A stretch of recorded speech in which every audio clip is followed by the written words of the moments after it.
Hello and welcome to Yoga Sutra, Chapter 2, Verse 30. My name is Sylvia Mordini. I'm the founder of Life Inspired and Alchemy of Yoga. It's a delight to introduce to you the yamas. This is the first limb of the eight-limb path of yoga. So, the yamas you can think of as how we get along with others, our ethical behaviors towards other people, that we are in relationship in this life with others, this true union to yoke, to bring together, that is the meaning of yoga.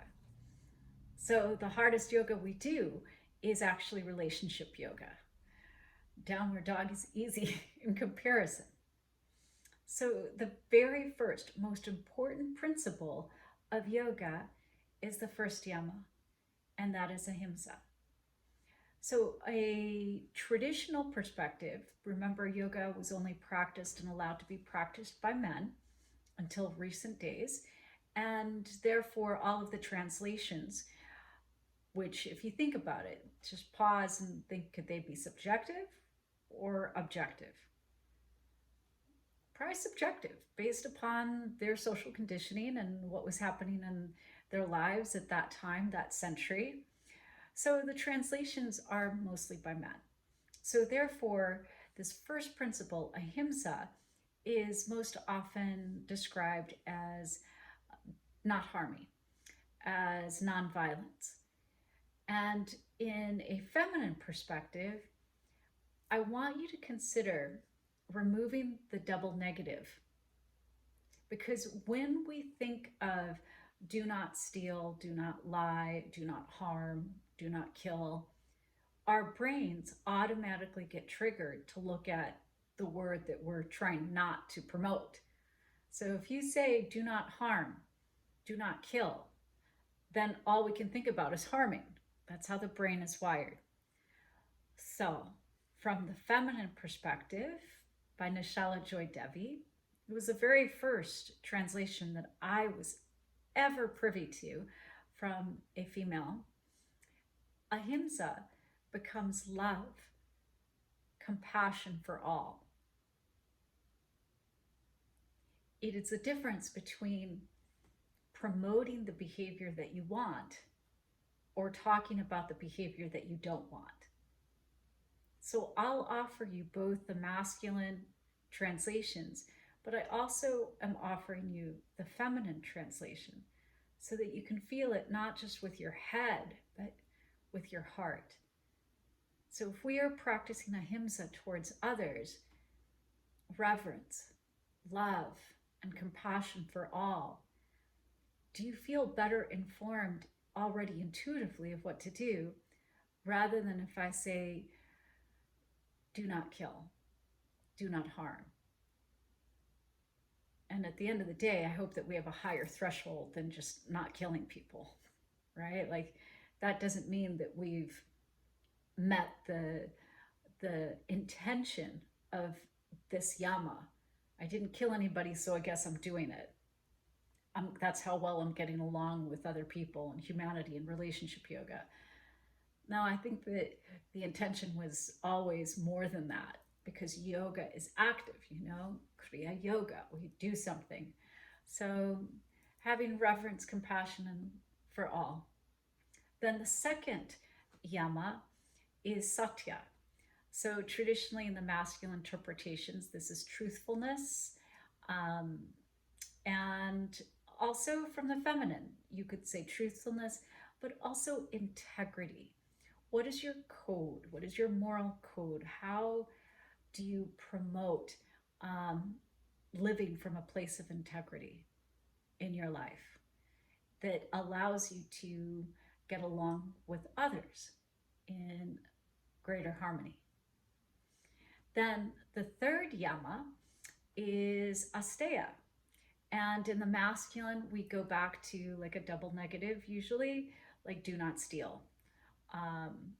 But in the feminine, from Shala Joy Devi, what's the contrary to stealing? If I'm saying to you as a little child, don't steal, we're going to the store, don't steal any candy, or don't steal that from your brother, or your sister. Don't steal that. Don't take that from them. Maybe what we're really doing is the contrary. If we're thinking about what behavior we're trying to promote, is generosity.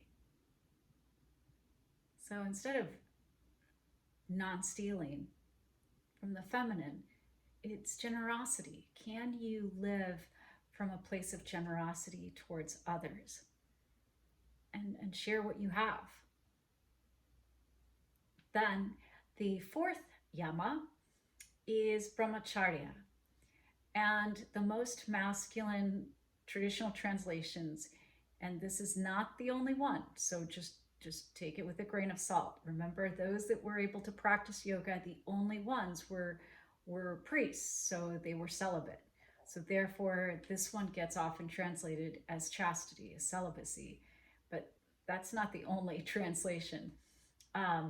You could think of it also from the masculine as self-restraint, self-mastery, self-control, non-excess. From the feminine perspective, think of brahmacharya as moderation, balance in all ways, to live a sattvic life. We learn that word in the gunas. But how can you live in a way of balance with the natural resources of the earth, as an example? Because we're in relationship to everything around us if we're yogis. So do we take more than we need from the elements of the earth? Do we pollute the waters? Do we litter on the earth itself? Do we use up the oil and the minerals? Do we strip the land when we grow our food with GMOs? Or is there a way to find some balance and moderation in how we relate to the earth and all the resources here? And if we're walking in the middle path, is there a way to live your life with moderation? That you're not living in this constant high contrast, work hard, play hard, but instead of going to the extremes, work, work, work, on, or off and collapsed on the couch watching Netflix, can you come more to the middle, right? So brahmacharya, moderation in all things. And then finally, aparigraha is the last yama. And from the masculine perspective, this is non-attachment and non-possessiveness. Those are very traditional translations, non-attachment and non-possessiveness. From the feminine perspective, it's to live from abundance. So in psychology, instead of living from a scarcity mindset, running out, and so why are we greedy, right? Why do we hoard? Why do we hold back? And so instead, to live with abundance means that we know that we have plenty. And so those are the yamas. And that is your introduction to the yamas. I can't wait to dive in. I'm really excited for you. And I can't wait for you to learn how to apply these to your life. From my heart to your heart to the heart of the universe. May you love yourself, love your day, and love your life.